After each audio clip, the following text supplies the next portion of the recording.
Bonjour à tous, bienvenue sur Made in Clems. Alors aujourd'hui, comme vous voyez, ça va être un gâteau à la figue.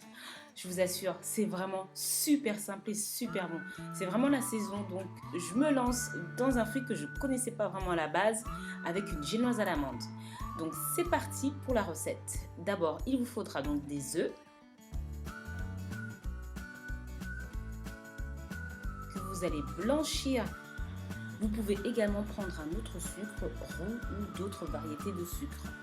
Ensuite, donc vous fouettez à l'aide d'un robot ou même avec l'aide d'un fouet, ça fera l'affaire si vous avez un peu de force dans les bras, jusqu'à ce que vous puissiez bien blanchir votre appareil.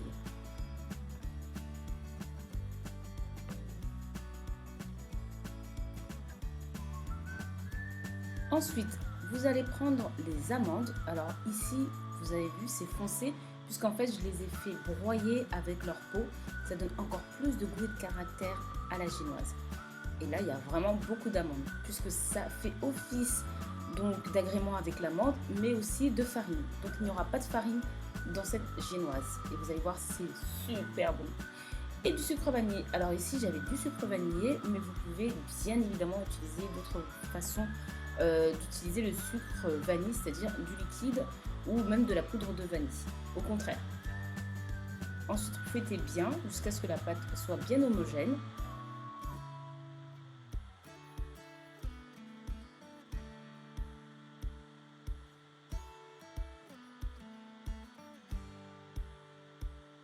Alors, ajoutez ensuite le beurre fondu ou du beurre noisette.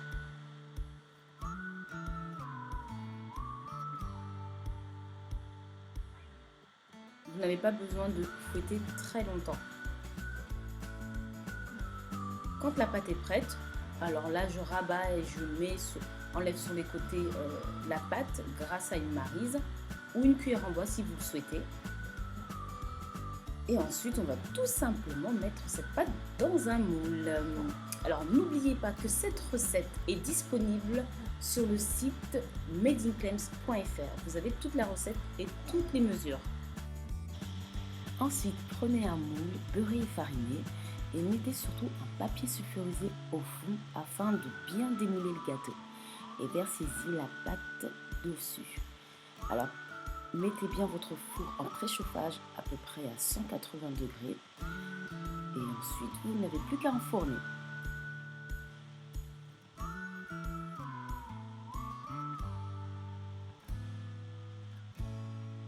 Alors, on va passer à la crème.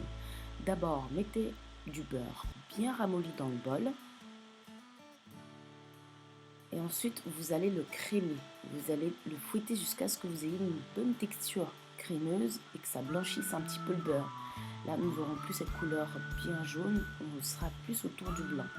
Et ensuite, ajoutez de la Philadelphia ou du Samouraï.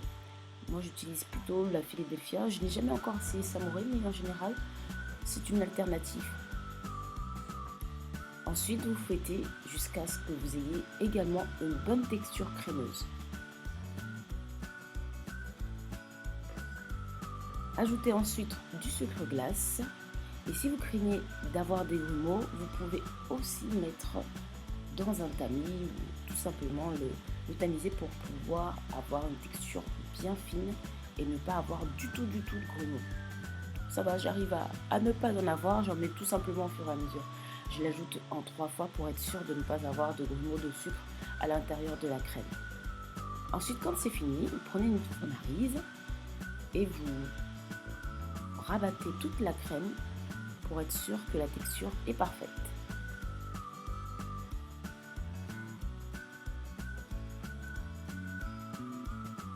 Ensuite, prenez les figues et coupez-les en quartiers.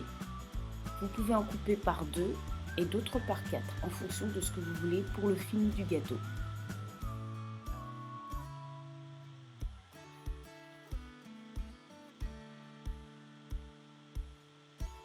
Alors je suis vraiment désolée, j'étais vraiment toute dégoûtée. J'ai passé l'étape où je mettais la crème sur le gâteau. Oh là là, ah là là.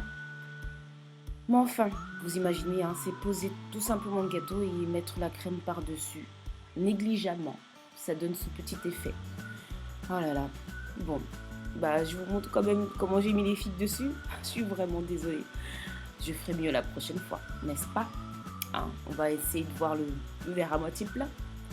Donc, en ce qui concerne ce joli gâteau, vous allez parsemer 2 figues. Là, en l'occurrence, je les ai coupées en 4 en général. Et j'en ai mis un au centre qui était tout entier. Ça permet d'avoir une base.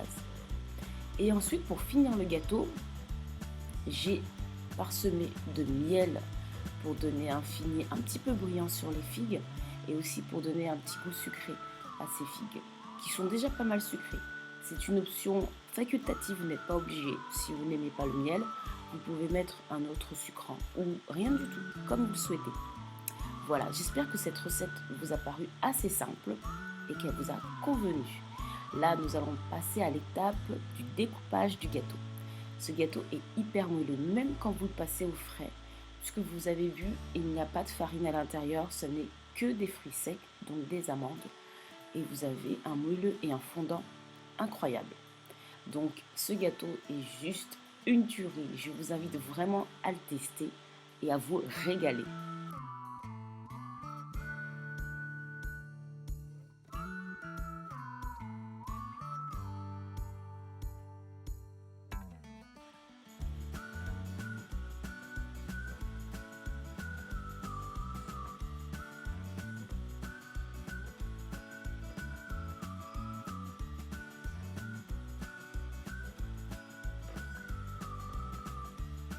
Allez, à bientôt pour de nouvelles recettes et suivez-moi sur les réseaux sociaux. N'hésitez pas.